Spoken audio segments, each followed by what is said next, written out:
Hello everyone, आपका हमारे channel पर स्वागत है। माँ बेटी के बच्चों में क्या रिश्ता। किसी नगर में मांडलिक नाम का राजा राज करता था।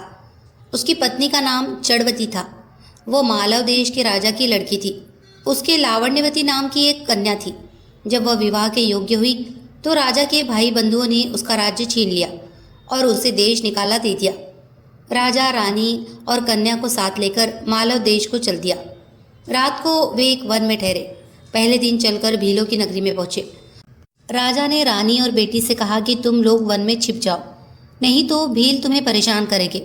वे दोनों वन में चली गई। इसके बाद भीलों ने राजा पर हमला किया। राजा ने मुकाबला किया पर अंत में वो मारा गया। भील चले गए। उसके जाने पर रानी और बेटी जंगल से निकलकर आई और राजा को मरा देखकर बड़ी दुखी हुई। वे दोनों शोक करती हुई एक तालाब के किनारे पहुंची। उसी समय वहां चरण सिंह नाम का साहूकार अपने लड़के के साथ घोड़े पर चढ़कर शिकार खेलने के लिए उधर आया। दो स्त्रियों के पैरों के निशान देखकर साहूकार अपने बेटे से बोला, अगर ये स्त्रियां मिल जाए तो जिससे चाहो विवाह कर लेना। लड़के ने कहा, छोटे पैर वाली छोटी उम्र की होगी, उससे मैं विवाह करूंगा, आप बड़ी से कर ले। साहूकार विवाह नहीं करना चाहता था पर बेटे के बहुत कहने पर राजी हो गया। थोड़ा आगे बढ़ते ही उन्हें दोनों स्त्रियां दिखाई दी। साहूकार ने पूछा, तुम कौन हो? रानी ने सारा हाल कह सुनाया। साहूकार उन्हें अपने घर ले गया। संयोग से रानी के पैर छोटे थे, पुत्री के पैर बड़े, इसीलिए साहूकार ने पुत्री से विवाह किया, लड़के ने रानी से, और इस तरह पुत्री सास बनी और माँ बेटे की बहू। उन दोनों के आगे चलकर कई संतानें हुई।